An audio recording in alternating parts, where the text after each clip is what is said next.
How's it going, YouTube? This is Chuck, aka Basiclandshark from over on Twitch.tv. I'm here to talk to you a little bit about some Boros Burn. And you may be asking yourself, why are you showing me Boros Burn right now? We're in week number 2 of Modern Horizons spoilers. It's May the 29th of 2021. The set comes out in a couple of weeks. Modern is about to look way different. Well, the fact of the matter is that going into a brand new format, Modern rewards playing something very linear. Something like a red deck wins, or maybe a blue-red prowess deck would be a really well-positioned deck to bring into a brand new meta. And I don't expect that to change one bit. So Boros Burn is among the most consistent strategies in all of Modern. If you happen to be unfamiliar, we'll just do a quick little overview of the deck. Nothing too crazy. The deck still continues to run 4 copies of Goblin Guide. Nice aggressive creature that gives you some information about what your opponent is on as they reveal either lands or cards off the top of their deck. Lava Spike and Lightning Bolt, easy ways to deal 3 damage to your opponent. Monastery Swiftspear, arguably one of the best 1-drops to ever be printed as far as on rate, the damage that it can put out. Skullcrack to take away your opponent's ability to gain life as a 2-of. 4 copies of Eidolon and the Great Revel, obviously one of the best cards for burn since the day it was printed. Searing Blaze, this card deals with small creatures while also dealing damage to the face. And we'll get back to this one because I got a little surprise here in the video. Boros Charm at instant speed, deal 4 damage. You need 4 damage spells to close out the game rather quickly. 2 copies of Lightning Helix to gain back some of the life loss from things like Eidolon or your Fetch Shock mana base. 2 copies of this because it's a little bit clunky sometimes, trying to get set up for that. 4 copies of Rift Bolt for more 1 mana ways to deal 3 damage. And 4 copies of Skewer the Critics for more 1 mana ways to deal 3 damage. But sometimes this is a little bit of a conditional card. Not always the easiest to cast for 1 mana. In the sideboard, Path to Exile for opposing core Firewalkers and Ariok champions. Things with protection from red, basically. Relic of Progenitus to deal with graveyard decks in Modern. You need some form of graveyard hate. This can work as a prowess trigger while also drawing you a card. It's a really good card, maybe better than something like a Rest in Peace or a Lurrus deck, which this version is running.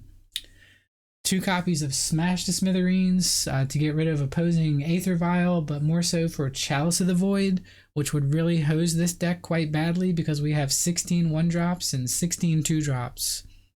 Skullcrack number 3 and 4. Heliod combo is a huge part of Modern, and I don't expect that to change in the new format. Although that would be somewhat welcome change, but anyways. Roiling Vortex, this card actually deals with Heliod combo as well. Also says no to free spells. Well, it makes them have to take 5 damage, so they have a tough choice to make. But more or less, this has a pseudo Skullcrack ability that says your opponents can't gain life for the low cost of 1 red. Core Firewalker, you need an answer to the Mirror. You need an answer to things like Prowess. This is the best one, I think. Wear Tear, destroy target Chalice, destroy target Leyline of Sanctity. This is a really good card to have access to. Some burn decks like to run things like Deflecting Palm. That's another good one you could run in this spot.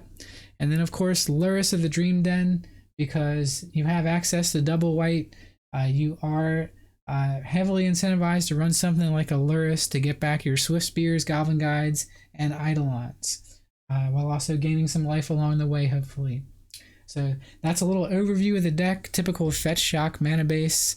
Anybody that may be thinking about picking the deck up for the first time, you have plenty of time to learn it and then bring it into a brand new metagame, which is the perfect time to run a strategy like this. Good old-fashioned red deck wins. So I brought a little bit of a surprise here. Modern Horizons 2 spoilers are in full effect, full swing. It's about week 2, I think. Flame Rift. This is a card that I think might see play in Modern Horizon, or might see play in Burn, coming out of the gates week 1. So let's read this. Flame Rift for 1 and a red, sorcery speed. Flame Rift deals 4 damage to each player. Why is this going to make the cut? So 4 damage for 2 mana on rate is extremely good, especially for a deck like Burn that can close out the game extremely fast. Deals damage to each player is a downside for sure, but we do have things that we can run in the deck like Lightning Helix that can gain back some life along the way. 4 damage for 2 mana is a lot. Let that sink in. The deck now gets to run 8 copies of a 2 mana spell that deals 4 damage. So Boros Charm and this together, that's big game and can close out the game big fast.